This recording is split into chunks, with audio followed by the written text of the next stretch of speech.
ക്രിസ്തുനാഥനിൽ സ്വന്തമായി തീർന്നു.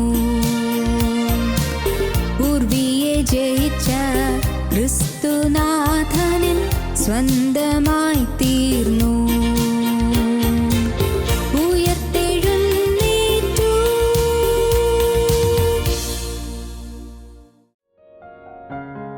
ഞങ്ങളും ക്രൂശിക്കപ്പെട്ട ക്രിസ്തുവിനെ പ്രസംഗിക്കുന്നു.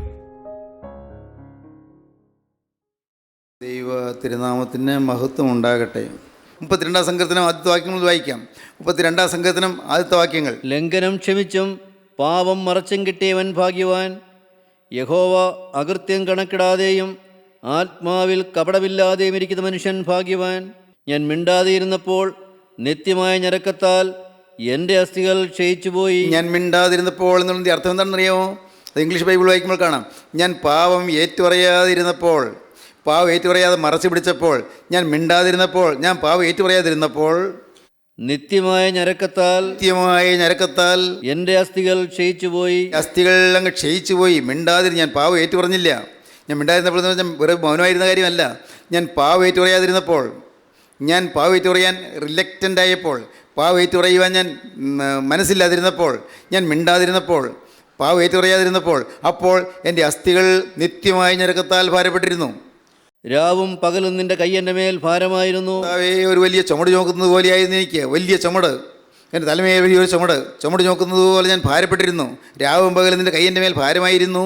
എൻ്റെ മജ്ജ വേനൽക്കാലത്തിലെ ഉഷ്ണത്താൽ എന്ന പോലെ വറ്റിപ്പോയി. എൻ്റെ മജ്ജ വേനൽക്കാലത്തിലെ ഉഷ്ണത്താൽ എന്ന പോലെ വറ്റിപ്പോയി. ഞാൻ എൻ്റെ പാപം നിന്നോട് അറിയിച്ചു. അപ്പോഴാണ് എനിക്ക് തോന്നി, ഇങ്ങനെ ചെന്നാൽ പോരല്ലോ, ഞാൻ എൻ്റെ പാപം നിന്നോട് അറിയിക്കാൻ തീരുമാനിച്ചു. ഞാൻ എൻ്റെ പാപം നിന്നോട് അറിയിച്ചു. എൻ്റെ അകൃത്യം മറച്ചതുമില്ല. അകൃത്യം ഞാൻ മറച്ചതുമില്ല. എൻ്റെ പാപം ഞാൻ നിന്നോട് അറിയിച്ചു, എൻ്റെ അകൃത്യം മറച്ചതുമില്ല. എൻ്റെ ലംഘനങ്ങളെ യഹോവയോട് ഏറ്റു പറയുമെന്ന് ഞാൻ പറഞ്ഞു. ലംഘനങ്ങളെ ഞാൻ യഹോവയോട് ഏറ്റു പറയും എന്ന് ഞാൻ തീരുമാനം എടുത്തു കഴിഞ്ഞിരിക്കുന്നു. ഇനി മാറ്റമില്ല. ഞാൻ യഹോവയോട് എൻ്റെ പാപങ്ങൾ ഏറ്റു പറയുമെന്ന് ഞാൻ തീരുമാനിച്ചു. ഞാൻ ഏറ്റു പറയുമെന്ന് തീരുമാനിച്ചു. അത് ഞാൻ നടപ്പിലാക്കുക തന്നെ ചെയ്യും. അപ്പോൾ നീ എൻ്റെ പാപത്തിൻ്റെ കുറ്റം ക്ഷമിച്ചു തന്നു. പാവം ഏറ്റു പറയുമെന്ന് തീരുമാനിക്കുമ്പോൾ തന്നെ പാപത്തിൻ്റെ കുറ്റം ക്ഷമിച്ചു തരികയാണ്. സഹോദരങ്ങളെ, ഒരു മനുഷ്യന് ലഭിക്കാവുന്ന ഏറ്റവും വലിയ ഭാഗ്യം എന്താണ്? പാപക്ഷമ. പാവം ക്ഷമിച്ച് കിട്ടുക, പാവം മോഹിച്ച് കിട്ടുക. എന്തൊരു ഭാഗ്യം! എല്ലാം കഴുകി കിട്ടുക, ആന്തരാത്മാവ് കഴുകി കിട്ടുക, ഹൃദയം കഴുകി കിട്ടുക, ബുദ്ധി കേന്ദ്രങ്ങൾ കഴുകി കിട്ടുക, ബോധമണ്ഡലം കഴുകി കിട്ടുക. ദൈവത്തിന് സ്തോത്രം. ദൈവത്തിൻ്റെ വലിയ നാമം മഹത്വപ്പെടട്ടെ. മനുഷ്യന് ബോധത്തിന് 3 തലങ്ങളുണ്ടെന്ന് പറയും. അബോധതലം, ഉപബോധതലം, ബോധതലം. Conscious mind, sub conscious mind, unconscious mind. Conscious മൈൻഡിൽ ഓർമ്മയിൽ തന്നെ പാവങ്ങളുണ്ട്. സബ് കോൺഷ്യസ് മൈൻഡിൽ ചില പാവങ്ങളുടെ താഴോട്ട് അടിഞ്ഞുപോയി. എന്തെങ്കിലും ഒരു സാധനം വെള്ളത്തിലിട്ടാൽ താഴോട്ട് പോകുന്നത് പോലെ ആ ഓരിയലത്തിൽ നിന്ന് താഴോട്ട് പോയി ഒരു ഭാഗത്ത് തടഞ്ഞു നിൽക്കുകയാണ് ഉപബോധതലം. എന്നാൽ ചിലതോ അങ്ങ് മറവിയുടെ കയത്തിലേക്ക് താണുപോയി, ഓർക്കുന്നേ ഇല്ല. അത് അബോധതലം. ഇങ്ങനെ ബോധതലത്തിലും അബോധതലത്തിലും ഉപബോധതലത്തിലുള്ള എല്ലാ പാവങ്ങളും എല്ലാം മാഞ്ഞു പോകും. എന്തൊരു സ്വസ്ഥത, എന്തൊരു സ്വാതന്ത്ര്യം! ആകെ ഒരു സ്വർഗം കിട്ടിയ സ്വാതന്ത്ര്യം ശരിക്കും അനുഭവിക്കാം. ദൈവത്തിന് സ്തോത്രം. എല്ലാം കഴുകി കിട്ടിയെന്നുള്ളതായ ഒരു ബോധ്യം വരുമ്പോൾ ഉണ്ടാകുന്ന സമാധാനത്തിന് അറുതിയില്ല. അന്തമില്ലാത്ത സമാധാനം. പ്രിയപ്പെട്ടവരെ, ഈ സമാധാനം നിങ്ങൾ അനുഭവിച്ചിട്ടുണ്ടോ? ജീവിതത്തിൽ എല്ലാം പറഞ്ഞു, എല്ലാം ഏറ്റുപറഞ്ഞ് ഉപേക്ഷിച്ചു, എൻ്റെ കർത്താവിൻ്റെ തിരക്തം തന്നെ കഴുകി എന്നുള്ള വാസ്തവമായ ഒരു ഭാഗ്യാനുഭവം നിങ്ങൾ കിട്ടിയിട്ടുണ്ടോ? ഇന്നത് കേട്ടുകൊണ്ടിരിക്കുമ്പോൾ തന്നെ അത് നിങ്ങൾ പ്രാപിക്കണം. കർത്താവേ, ഇന്ന് ഞാനിതാ നിന്നോട് തീരുമാനിക്കുന്നു, ഒട്ടും വൈകാതെ ഞാൻ ചെയ്യേണ്ടതായ നീക്കുപോക്കുകൾ ഞാൻ വരുത്തും. തീർച്ചയാണ്. കൊടുത്തു തീർക്കേണ്ടതെല്ലാം ഞാൻ കൊടുത്തു തീർക്കും. മാപ്പ് ചോദിക്കേണ്ടതെല്ലാം ഞാൻ മാപ്പ് ചോദിക്കും. എൻ്റെ കർത്താവേ, നീക്കുപോക്ക് വരുത്തേണ്ടതെല്ലാം ഞാൻ നീക്കുപോക്ക് വരുത്തും. ഞാൻ എൻ്റെ പാവങ്ങളെല്ലാം ഏറ്റുപറയും. കർത്താവേ, ഇനിമേൽ പാവം ചെയ്യുകയില്ല. എൻ്റെ ജീവിതത്തിൽ അറിഞ്ഞുകൊണ്ടൊരു പാവം എൻ്റെ ജീവിതത്തിൽ വരികയില്ലെന്ന് ഞാൻ തീരുമാനം എടുത്തിരിക്കുകയാണ്. എൻ്റെ കർത്താവേ, ഇപ്പോൾ അവിടുന്ന് മനസ്സലിഞ്ഞ് നിൻ്റെ തിരുവചനത്തിൻ്റെ പേരിൽ, ഈ വചനം ഞാൻ വായിച്ചതിൻ്റെ പേരിൽ, ഈ വചനം ഞാൻ ഉച്ചരിച്ചതിൻ്റെ പേരിൽ, ഈ വചനം ഞാൻ പറഞ്ഞതിൻ്റെ പേരിൽ, കർത്താവേ, അകൃത്യം ഏറ്റുപറയും തീരുമാനിക്കുമ്പോൾ പാവം ക്ഷമിച്ചു തന്നു എന്ന് പറഞ്ഞ ആ വചനത്തിൻ്റെ അടിസ്ഥാനത്തിൽ ഇപ്പോൾ എൻ്റെ നേരെ ഇതിൻ്റെ കരം നീട്ടി എനിക്ക് സൗഖ്യം തരണമേ, എനിക്ക് പാപമോചനം തരണമേ, പാപക്ഷമ തരണമേ. സ്തോത്രം. പാപമോചനം എന്തോ ഒരു സൗഭാഗ്യം! പാപമോചനം. ദൈവത്തിൻ്റെ വലിയ നാമം മഹത്വപ്പെടട്ടെ. കർത്താവായ യേശു ക്രിസ്തുവിന് എക്കാലത്തും മനുഷ്യനോട് പറയാനുള്ളത്, പോക, ഇനി പാവം ചെയ്യരുത് എന്നാണ്. പോക, ഇനി പാവം ചെയ്യരുത്. അധികം തിന്മയായത് ഭവിക്കാതിരിക്കാൻ ഇനി പാവം ചെയ്യരുത്. യോഹന്നാന് ശേഷം 5-ാം അധ്യായം 14-ാം വാക്യം വായിക്കാം. 5-ാം അധ്യായം 14-ാം വാക്യം. അനന്തരം യേശു അവനെ ദൈവാലയത്തിൽ വെച്ച് കണ്ട് അവനോട്, നോക്കൂ, നിനക്ക് സൗഖ്യമായല്ലോ. നോക്കൂ, നിനക്ക് സൗഖ്യമായല്ലോ. അധികം തിന്മയായത് ഭവിക്കാതിരിപ്പാൻ ഇനി പാപം ചെയ്യരുത് എന്ന് പറഞ്ഞു. തിന്മയായി ഇത് ഭവിക്കാതിരിപ്പാൻ ഇനി പാപം ചെയ്യരുത്. ആ രോഗി സൗഖ്യമായി കഴിഞ്ഞു. യേശുക്രിസ്തുവിൻ്റെ അരികിലേക്ക് വന്നു, അവന് സൗഖ്യം കൊടുത്തു. അവൻ അങ്ങ് മാറിക്കഴിഞ്ഞുള്ളൂ. അല്പം കഴിഞ്ഞ് വേറൊരു ഭാഗത്ത് വെച്ച് യേശുവിനെ കണ്ടു. യേശു അവനെ കണ്ടു. യേശു അവനോട് പറഞ്ഞു, നോക്കൂ, നിനക്ക് സൗഖ്യമായല്ലോ. അധികം തിന്മയായത് ഭവിക്കാതിരിക്കാൻ ഇനി പാപം ചെയ്യരുത്. ഇപ്പോൾ നിനക്ക് രോഗം വന്നിരുന്നു, രോഗം മാറി. പാപത്തിൻ്റെ ഫലമായിട്ടാണ് നിനക്ക് രോഗം വന്നത്. എന്നാൽ മകനെ, ഇനി ഒരു കാര്യം അറിയൂ, നിൻ്റെ ജീവിതത്തിൽ ഇനി പാവം വന്നാൽ ഇതിലും വലിയത് വരും, ഇതിലും വലിയ കെടുതികൾ വരും. പാവം ഇനി വന്നാൽ അത്യന്തം ഭയാനകമായ ദുരിതങ്ങൾ നിൻ്റെ ജീവിതത്തിൽ വരും. നോക്കൂ, അധികം തിന്മയായത് ഭവിക്കാതിരിക്കാൻ ഇനി പാവം ചെയ്യരുത്. യോഹന്നാന്റെ സുവിശേഷം 8-ാം അധ്യായം 10-ാം വാക്യം വായിക്കാം. യേശു നിവർന്ന് അവളോട്, സ്ത്രീയെ, അവർ എവിടെ?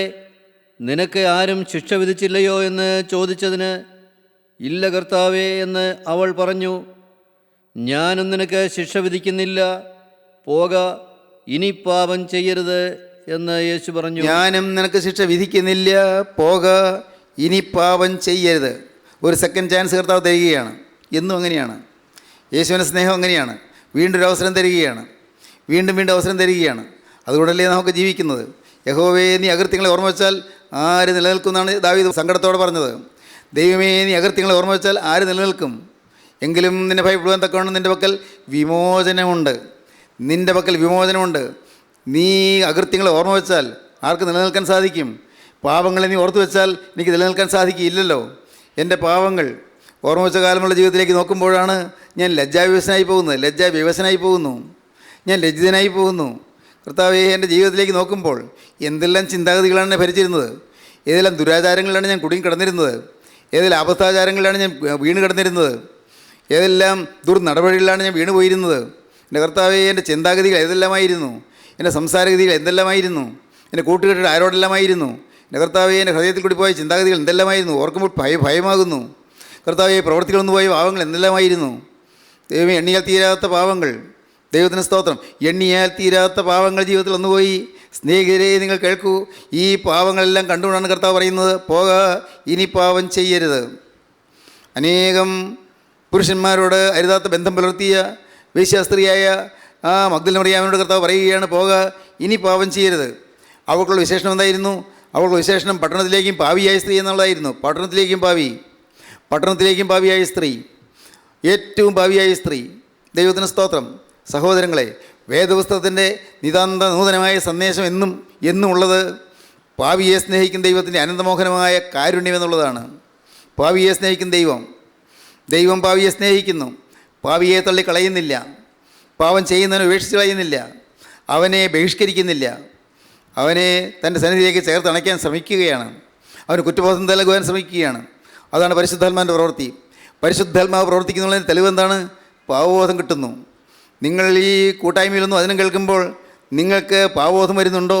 അതിൻ്റെ അർത്ഥം നിങ്ങളിൽ പരിശുദ്ധാത്മാവ് പ്രവർത്തിക്കുന്നു. പഴയ പാവങ്ങളെ ഓർത്തുള്ള ഒരു ഓർമ്മ നിങ്ങൾക്ക് വരുന്നുണ്ടോ? അയ്യോ, വേണ്ടായിരുന്നുള്ള ചിന്ത വരുന്നുണ്ടോ? കഷ്ടം, ആ പാവത്തിൽ വീണുപോയല്ലോ എന്നുള്ള വേദന നിങ്ങൾക്ക് വരുന്നുണ്ടോ? പാവബോധം വരികയും ഹൃദയ നുറുക്കം വരികയും ചെയ്യുന്നുണ്ടോ? എങ്കിൽ പരിശുദ്ധാത്മാവാണ് പ്രവർത്തിക്കുന്നത്. ദൈവത്തിൻ്റെ പരിശുദ്ധാത്മാവ് ഈ കൂട്ടായ്മയിൽ നാളുകളായി പ്രവർത്തിച്ചുകൊണ്ടിരിക്കുന്നു. പരിശുദ്ധാത്മാവ് പാവബോധം തന്നുകൊണ്ടിരിക്കുന്നു. ആരും തികഞ്ഞവരല്ല എന്നുള്ള ബോധ്യം തന്നുകൊണ്ടിരിക്കുന്നു. ഈ വചനം പറയുന്ന ഞാനും നല്ല ബോധ്യത്തോടെ നിൽക്കുന്നു. ഞാനും തികഞ്ഞവനായില്ല. ദൈവത്തിന് സ്തോത്രം. നല്ല വാസ്തവമായ ആ താഴ്മയോടെ തന്നെ ഞാൻ നിൽക്കുകയാണ്. എനിക്കറിയാം ഞാനും ഒട്ടും തികഞ്ഞവനായില്ല. ദൈവത്തിന് സ്തോത്രം. എത്രയോ മൈലുകൾ അകലെയാണ്. എത്രയോ പ്രകാശവർഷം മൈലുകൾ അകലെയാണ് ഞാൻ എൻ്റെ യേശുവിൻ്റെ സ്നേഹത്തിൽ നിന്ന് നിൽക്കുന്നത്. പ്രകാശവർഷങ്ങൾ. ഒരു സെക്കൻഡിൽ 1,86,000 മൈൽ വെളിച്ചം സഞ്ചരിച്ചാൽ ആ വെളിച്ചം സഞ്ചരിച്ചിട്ട് അത് ഒരു മണിക്കൂറിലെത്ര, അത് ഒരു മിനിറ്റിലെത്ര, അതിൻ്റെ 60 ഇരട്ടി. അത് ഒരു മണിക്കൂറിലെത്ര, അതിൻ്റെ 60 ഇരട്ടി.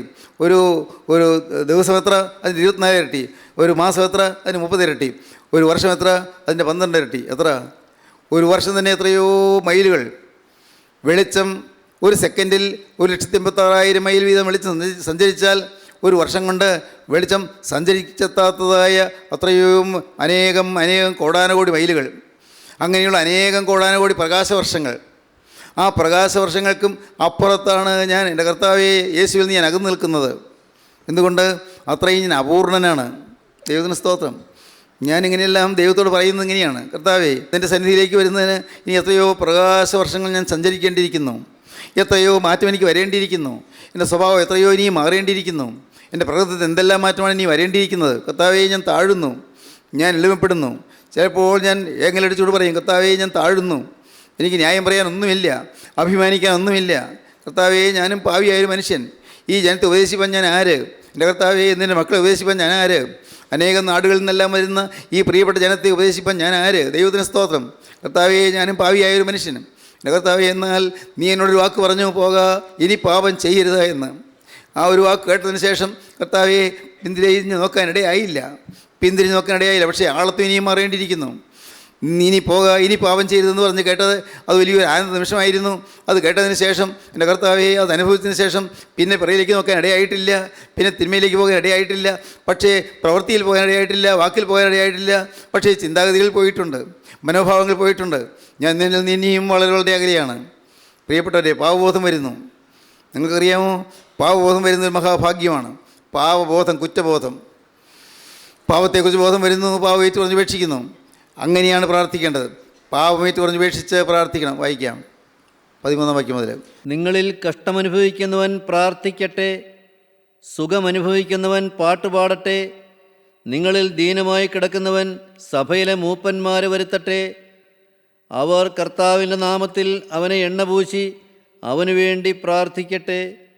എന്നാൽ വിശ്വാസത്തോടു കൂടിയ പ്രാർത്ഥന ദീനക്കാരനെ രക്ഷിക്കും. വിശ്വാസത്തോടെ വേണം പ്രാർത്ഥിക്കാൻ. പ്രത്യേകം ശ്രദ്ധിക്കുക, വിശ്വാസത്തോടെ വേണം പ്രാർത്ഥിക്കുന്നത്. ആരോട് പ്രാർത്ഥിക്കുന്നു? ഞാൻ എൻ്റെ പ്രാർത്ഥന ആരാണ് കേൾക്കുന്നത്? ദൈവമക്കളാരെങ്കിലും കേൾക്കുന്നു എന്നുള്ളത് വിഷയമല്ല.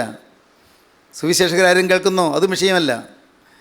വട്ടക്കാരനോ പാസ്റ്ററോ കേൾക്കുന്നോ? അതും വിഷയമല്ല. എൻ്റെ പ്രാർത്ഥന കേൾക്കുന്നത് ആകാശവും ഭൂമി സൃഷ്ടിച്ച നിത്യനായ ദൈവമാണ്. ഞാൻ എൻ്റെ കണ്ണ് പർവ്വതങ്ങളിലേക്ക് ഉയർത്തുന്നു. എൻ്റെ സഹായം എവിടെ നിന്ന് വരും?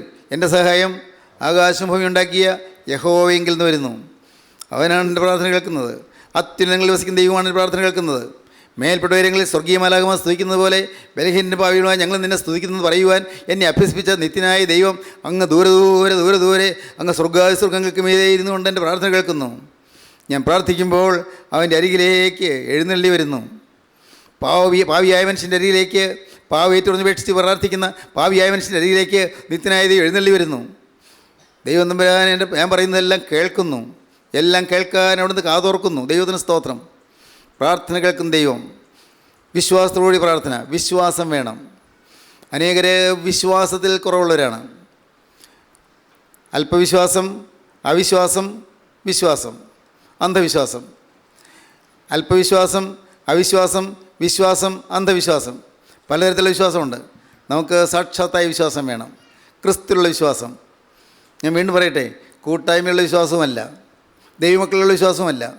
അതിനെല്ലാം അപ്പുറത്ത് ക്രിസ്തുവിലുള്ള വിശ്വാസം. ഇവനത്തെ മഹാനും നോക്കുവീൻ, പവിത്രൻ, നിർദോഷൻ, നിർമ്മലൻ, പാവികളോട് വേറുപെട്ടവൻ, സ്വർഗത്തേക്കാൾ ഉന്നതനായി തീർന്നവൻ. ഇങ്ങനെയുള്ള ഒരു മഹാപുരുഷനല്ലോ നമുക്ക് വേണ്ടിയത്. സ്തോത്രം. നിത്യനായ രക്ഷകൻ. പാവൊഴികെ സകലത്തിലും നമുക്ക് തുല്യമായി പരീക്ഷിക്കപ്പെട്ടവനത്രയും നമുക്കുള്ളത്. പാവൊഴികെ സകലത്തിൽ നമുക്ക് തുല്യമായി പരീക്ഷിക്കപ്പെട്ടവനത്രയും നമുക്കുള്ളത്. ഇബ്രായ ലേഖനം 2-ാം അധ്യായം അവസാന വാക്യം. പാവൊഴികെ സകലത്തിൽ നമുക്ക് തുല്യമായി പരീക്ഷിക്കപ്പെട്ടവനത്രയും നമുക്കുള്ളത്. അതുകൊണ്ട് നാം വല്ലപ്പോഴും ഒഴുകിപ്പോകാതിരിക്കേണ്ടതിന് കേട്ടത് അധികം ശ്രദ്ധയോടെ കരുതിക്കൊള്ളുവാൻ നാം ആവശ്യമാകുന്നു. അതുകൊണ്ട് നാം കേട്ടത് അത് ഒഴുകിപ്പോകരുത്, അധികം ശ്രദ്ധയോടെ കരുതിക്കൊള്ളണം. എബ്രായർ 2:1. അതുകൊണ്ട് നാം വല്ലപ്പോഴും ഒഴുകിപ്പോകാതിരിക്കേണ്ടതിന് കേട്ടത് അധികം ശ്രദ്ധയോടെ കരുതിക്കൊള്ളുവാൻ ആവശ്യമാകുന്നു. കേട്ടത് എന്നും ഇതല്ലേ കേൾക്കുന്നത്? വേറൊന്നുമില്ലല്ലോ പറയുന്നത്. വേറെ തിയോളജി പറയുന്നില്ല, വേറെ ശാസ്ത്ര സത്യങ്ങൾ പറയുന്നില്ല, ശാസ്ത്രീയ തത്വങ്ങൾ പറയുന്നില്ല, വേറെ ഒന്നും പറയുന്നില്ലല്ലോ. ആകെ പാവിയെ സ്നേഹിക്കുന്ന യേശു, പാവിയെ വീണ്ടെടുക്കുന്ന യേശു, പാവിയുടെ രക്ഷകനായ യേശു, നരകാവകാശിയായ മനുഷ്യനെ സ്വർഗത്തിൻ്റെ അവകാശിയാക്കി തീർക്കുന്ന യേശു. ഇതല്ലേ പറയാനുള്ളൂ. അതല്ലേ എന്നും പറയുന്നത്. പറയുന്ന വേദവാക്യങ്ങൾ ഏതെല്ലാമാണെങ്കിലും ഈ ക്രൂശിക്കപ്പെട്ട ക്രിസ്തുവിനെയല്ലേ നിങ്ങൾ കാണിച്ചു തരുന്നത്. സഹോദരങ്ങളെ, ദൈവത്തിന് സ്തോത്രം. എൻ്റെ ഈ നിസ്സാര ജീവിതത്തിൽ ക്രൂശിൻ്റെ ദർശനം ലഭിച്ചതിന് ശേഷം, ക്രൂശിക്കപ്പെട്ട ക്രിസ്തുവിൻ്റെ സ്നേഹം അറിഞ്ഞതിന് ശേഷം എന്തോ ഒരു സമാധാനമാണ് ഞാൻ അനുഭവിച്ചത്, എന്തൊരു സന്തോഷമാണ് ഞാൻ അനുഭവിച്ചത്. ആകുലങ്ങളില്ലെന്നല്ല, ഭാരങ്ങളില്ലെന്നല്ല, രോഗങ്ങളില്ലെന്നല്ല, ദുരിതങ്ങളില്ലെന്നല്ല, ഉണ്ട്. എല്ലാ എന്നും പ്രശ്നങ്ങളുണ്ട്, ഇല്ലെന്നല്ല. പക്ഷേ അവയുടെ മധ്യത്തിൽ ഒരു ഏകാന്തതയുടെ സമ്മോഹനമായ സന്തോഷത്തിൻ്റെ അതിരേറ്റ അനുഭവം എനിക്ക് കർത്താവ് തരുന്നു. അതിരേറ്റ അനുഭവം, ഏകദാനമായ സന്തോഷം, ഏകാഗ്രതയിൽ ലയിക്കുന്ന സന്തോഷം, കർത്താവിൽ അലിഞ്ഞു ചേരുന്ന സന്തോഷം, കർത്താവിൽ ലയിച്ചു തരുന്നതായ സന്തോഷം, കർത്താവ് എൻ്റെ ഉള്ളത്തിലേക്ക് വരുന്നതായ സന്തോഷം. പ്രിയപ്പെട്ടവരെ, ഇത് കേവലം ഊഹാപോഹമല്ല ഈ പറയുന്നത്, തോന്നലല്ല ഈ പറയുന്നത്. ക്രിസ്തുവിൻ്റെ കൂടെ സഞ്ചരിക്കാൻ സാധിക്കുന്നു. മക്കളോട് ഞാൻ പറയട്ടെ, മക്കളെ, നിങ്ങൾ സ്കൂളിൽ പോകുമ്പോൾ ക്രിസ്തു നിങ്ങളുടെ കൂടെ സ്കൂളിലേക്ക് പോരുന്നതായിട്ട് നിങ്ങൾ വിശ്വസിക്കണം. നിങ്ങൾ അതിനുവേണ്ടി ക്രിസ്തുവിനോട് പ്രാർത്ഥിക്കണം. ക്ലാസ് മുറിയിൽ ഇരിക്കുമ്പോൾ ക്രിസ്തു നിങ്ങളുടെ കൂടെ ക്ലാസ്സിൽ ഇരിക്കുന്നത് നിങ്ങൾ സങ്കല്പിക്കണം. മാത്രം പോരാ, നിങ്ങൾ പരീക്ഷാകളിലിരിക്കുമ്പോൾ യേശു നിങ്ങൾ അരികത്ത് നിൽക്കുന്ന നിങ്ങൾ ചിന്തിക്കണം. എന്തുകൊണ്ട്? പാവമരികയിലും തീരുമാനിച്ചു കഴിഞ്ഞു. അതുകൊണ്ടാണ്. മേലിൽ പാവമരികയിലും തീരുമാനിച്ചു കഴിഞ്ഞു. ജീവിതം കർത്താവിന് സമർപ്പിച്ചു കഴിഞ്ഞു. ജീവിതം എന്നേക്കുമായി കർത്താവിന് കൊടുത്തു കഴിഞ്ഞു. പാവം വരികയില്ല, ഉറപ്പാണ്. മനസ്സറിഞ്ഞൊരു തെറ്റ് വരികയില്ല. നല്ലത്. എന്നാൽ ക്രിസ്തുവിൻ്റെ അരികത്ത് വരും. നിൻ്റെ ബുദ്ധി തെളിച്ചു തരും, ഓർമ്മശക്തി തെളിച്ചു തരും, നല്ല ബുദ്ധി വൈഭവമുള്ളവളാക്കി തീർക്കും, നല്ല ബുദ്ധിമാനാക്കി തീർക്കും. ദൈവത്തിന് സ്തോത്രം. ഓർമ്മകൾ തെളിയിച്ചു തരും, നല്ല ഓർമ്മശക്തി കിട്ടും. ദൈവത്തിന് വലിയ നാമമഹത്വപ്പെടട്ടെ. ദൈവത്തിന് സ്തോത്രം. ഇതൊരു ഭാഗ്യാനുഭവമല്ലേ സ്നേഹിതരെ? ഇതൊരു ഭാഗ്യാനുഭവമല്ലേ? അതല്ലേ നാം നേടേണ്ടത്? നാം വിശ്വാസത്തോടെ പ്രാർത്ഥിക്കണം. എൻ്റെ പ്രാർത്ഥന കേൾക്കുന്നൊരു ദൈവമുണ്ട്, വിശ്വസിക്കണം. എൻ്റെ കണ്ണുനീര് കാണുന്നൊരു ദൈവമുണ്ട്, വിശ്വസിക്കണം. എൻ്റെ വേദന കാണുന്നൊരു ദൈവമുണ്ട്, വിശ്വസിക്കണം. ചിലപ്പോൾ തോന്നും, എൻ്റെ കർത്താവേ, നീ എൻ്റെ പ്രാർത്ഥന കേൾക്കാഞ്ഞത് എന്താണ്? നീ എത്രയേറെ ഞാൻ വേദനിച്ചിട്ട് നീ എന്താ വേദന കാണാത്തത്? എൻ്റെ പ്രയാസം നീ അറിയാത്തത് എന്താണ്? കർത്താവേ, നീ എന്നോട് ഒന്ന് മനസ്സിലഞ്ഞ് സംസാരിക്കാത്തത് എന്താണ്? ദൈവത്തിന് സ്തോത്രം. ചിലപ്പോൾ ദൈവം സംസാരിക്കുകയില്ല. ദൈവശബ്ദം കേൾക്കാൻ കാത്തിരിക്കും, ദൈവശബ്ദം കേൾക്കുകയില്ല. ചിലപ്പോൾ ദൈവത്തിൻ്റെ മുഖം മറഞ്ഞിരിക്കും. എന്താണ് കർത്താവേ ഇതിൻ്റെ മുഖം മറഞ്ഞു പോയത്? യേശു ക്രിസ്തുവിൻ്റെ മുഖം മറഞ്ഞു പോവുക അതൊരു വലിയ വേദനാകരമായ അനുഭവമാണ്. ക്രിസ്തുവിൻ്റെ മുഖം മറഞ്ഞു പോവുക എന്തുകൊണ്ടാണ്? ഒരു പക്ഷേ നമ്മുടെ ജീവിതത്തിൽ ഏതെങ്കിലും പാവം വന്നിട്ടാകാം. യേശു ക്രിസ്തുവിൻ്റെ മുഖം മറഞ്ഞു പോവുക. ക്രിസ്തുവിൻ്റെ മുഖം നമുക്ക് തെളിഞ്ഞ് കിട്ടാതിരിക്കുക. ഒരു പടം കാണുന്നതല്ല ഞാനീ പറയുന്നത്, പടം കാണുന്നതല്ല, ചുമരിലൊട്ടിച്ചിരിക്കുന്ന ഫോട്ടോ കാണുന്നതല്ല, അതല്ല ഈ പറയുന്നത്. യേശു ക്രിസ്തുവിൻ്റെ ആത്മീയമായ ആ സാന്നിധ്യം അനുഭവിക്കുന്ന മഹാസൗഭാഗ്യം. എൻ്റെ കർത്താവിന് സ്തോത്രം. എൻ്റെ സഹോദരങ്ങളെ, ഇത് നിങ്ങൾ അനുഭവിക്കണമെന്ന് ഞാൻ പറയട്ടെ. നിങ്ങളിത് അനുഭവിക്കാതെ പോകരുത്. ഇത് നിങ്ങളുടെ ജീവിതത്തിലേക്ക് നിങ്ങൾ സ്വായത്തമാക്കണം, സ്വന്തമാക്കണം. നിങ്ങൾ ഓരോരുത്തരും ഇത് അനുഭവമാക്കണം. ദൈവത്തിന് സ്തോത്രം. യേശുവിൻ്റെ ആ സൗന്ദര്യം, ആയിരങ്ങളിലും പതിനായിരങ്ങളിലും സുന്ദരനായ യേശുവിനെ കാണുവാനുള്ളതായ ആ സന്തോഷാധിക്യം, യേശു അരികത്ത് വന്നു എന്നുള്ളതായ സമാധാനം, എന്നെ യേശു തൊട്ടു എന്നുള്ളതായ ഒരു സന്തോഷം, യേശുവിൻ തൃക്കരൻ്റെ തലമേൽ വെച്ചു എന്നുള്ളതായ സന്തോഷം, യേശുവിൻ്റെ ആണിപ്പാളുകാരൻ്റെ തലമേൽ വെച്ചപ്പോൾ എൻ്റെ രോഗം മാറി എന്നുള്ളതായ ഒരു ഉറപ്പ്, വിശ്വാസത്തോടെ പ്രാർത്ഥന, എൻ്റെ പ്രാർത്ഥന കർത്താവ് കേട്ടു എന്നുള്ള ഉറപ്പ്. ദൈവത്തിന് സ്തോത്രം. വളരെ പ്രസിദ്ധനായ ഒരു തത്വജ്ഞാനി ഉണ്ടായിരുന്നു, താത്വികാചാര്യൻ, വലിയ ഗ്രന്ഥകാരനുമായിരുന്നു. ചെസ്റ്റേർട്ടൺ എന്നാണ് പറയുന്നത്, G.K. ചെസ്റ്റേർട്ടൺ. അദ്ദേഹത്തിൻ്റെ ഉപന്യാസങ്ങൾ, പ്രബന്ധങ്ങൾ ഇംഗ്ലീഷ് സാഹിത്യത്തിൽ വളരെ പ്രസിദ്ധമാണ്. ചിലത് നിങ്ങൾ ഇംഗ്ലീഷ് ക്ലാസ്സിൽ പഠിച്ചിട്ടുണ്ടാകും. മനോഹരമായ ആശയ ഗരിമയുള്ള ചില പ്രബന്ധങ്ങൾ അദ്ദേഹം രചിച്ചിട്ടുണ്ട്. അദ്ദേഹം എവിടെയും യാത്ര പോകുമ്പോൾ അത് ഒറ്റയ്ക്ക് പോവുകയില്ല. എപ്പോഴും അദ്ദേഹം വായിച്ചുകൊണ്ടേയിരിക്കും. ഒറ്റയ്ക്ക് പോവുകയില്ല. ഭാര്യ കൂടെ ഉണ്ടായിരിക്കും. ഭാര്യ എപ്പോഴും കൂടെ വേണം. ഒരു ദിവസം അവർ രണ്ടുപേരും കൂടി ട്രെയിനിൽ യാത്ര ചെയ്യേണ്ടി വന്നു. ട്രെയിനിൽ അദ്ദേഹം ഇത് വായിച്ചുകൊണ്ടിരിക്കുകയാണ്, പുസ്തകം വായിച്ചുകൊണ്ടിരിക്കുകയാണ്. ഇടയ്ക്ക് എപ്പോഴോ അദ്ദേഹം തല ഉയർത്തി. എവിടെയാണ് എത്തിയത് നോക്കിയിട്ട് പിടി കിട്ടുന്നില്ല. നമ്മൾ എവിടെയാണ് എത്തിയത്? പിടി കിട്ടുന്നില്ല. അദ്ദേഹം ഭാര്യയോട് ചോദിച്ചു, അപ്പോഴേ നമ്മളിപ്പോൾ എവിടെ എത്തി? നമ്മൾ എവിടെയാണ് ഇറങ്ങേണ്ടത് എവിടെയെന്ന് അറിയാൻ വിഷമം. ടിക്കറ്റ് കയ്യിലില്ലേ? ആ ടിക്കറ്റിലേക്ക് നോക്കൂ. ടിക്കറ്റിലേക്ക് നോക്കി. അയ്യോ, ഞാൻ ആ കാര്യം മറന്നുപോയി. ടിക്കറ്റിലേക്ക് നോക്കുന്ന കാര്യം ഞാൻ മറന്നുപോയി. അദ്ദേഹം കയ്യിൽ ടിക്കറ്റ് ഉണ്ട് എന്നുള്ള കാര്യം മറന്നുപോയി. നാം ഒരിക്കലും മറന്നു പോകരുത്. യേശു ക്രിസ്തുവിൻ്റെ വിശുദ്ധ സ്നേഹം, പരിശുദ്ധ സ്നേഹം എൻ്റെ പാപങ്ങൾ കഴുകി എന്നുള്ള കാര്യം മറക്കരുത്. പിന്നെയും പാവം ഇങ്ങനെ പറഞ്ഞു, അയ്യോ ഞാൻ പാവിയാണെന്ന് പറഞ്ഞുകൊണ്ടിരിക്കണ്ട. പാവം ഏറ്റവും ഉപേക്ഷിച്ചു. മനസ്സറിഞ്ഞൊരു പാവം വരികയില്ല തീരുമാനിച്ചു. ഇല്ല, വരില്ല. അറിയാതെ ഏതെങ്കിലും ചിന്തകൾ പൊന്തി വന്നാൽ എൻ്റെ കർത്താവെ ക്ഷമിക്കണമേ പറഞ്ഞു. കർത്താവ് ക്ഷമിക്കും, സംശയിക്കേണ്ട. കുഞ്ഞുങ്ങളെ, നിങ്ങൾ പാവം ചെയ്യാതിരിക്കാൻ നിങ്ങൾക്ക് എഴുതുന്നു. 1 യോഹന്നാൻ 2:1 മുതൽ നിങ്ങൾ പാവം ചെയ്യാതിരിക്കാൻ ഇത് നിങ്ങൾക്ക് എഴുതുന്നു. ഒരുത്തൻ പാവം ചെയ്തു പോയി എങ്കിലോ നീതിമാനായ യേശുക്രിസ്തു എന്ന കാര്യസ്ഥൻ നമുക്ക് പിതാവിൻ്റെ അടുക്കലുണ്ട്. അവൻ നമ്മുടെ പാവങ്ങൾക്ക് പ്രായശ്ചിത്തമാകുന്നു. 2:1 മുതൽ. എൻ്റെ കുഞ്ഞുങ്ങളെ, നിങ്ങൾ പാപം ചെയ്യാതിരിപ്പാൻ ഞാനിത് നിങ്ങൾക്ക് എഴുതുന്നു. പാപം ചെയ്യാതിരിക്കാൻ ഞാൻ ഇത് നിങ്ങൾക്ക് എഴുതുന്നു. ഒരുത്തൻ പാപം ചെയ്തുവെങ്കിലോ ഒരുത്തൻ പാപം ചെയ്തുവെങ്കിലോ നീതിമാനായ യേശു ക്രിസ്തു എന്ന കാര്യസ്ഥൻ നീതിമാനായ യേശുക്രിസ്തു എന്ന കാര്യസ്ഥൻ നമുക്ക് പിതാവിന്റെ അടുക്കലുണ്ട്. പിതാവിന്റെ അടുക്കലുണ്ട്. അവൻ നമ്മുടെ പാപങ്ങൾക്ക് പ്രായശ്ചിത്തമാകുന്നു. നമ്മുടെ പാപങ്ങൾക്ക് പ്രായശ്ചിത്തമാകുന്നു.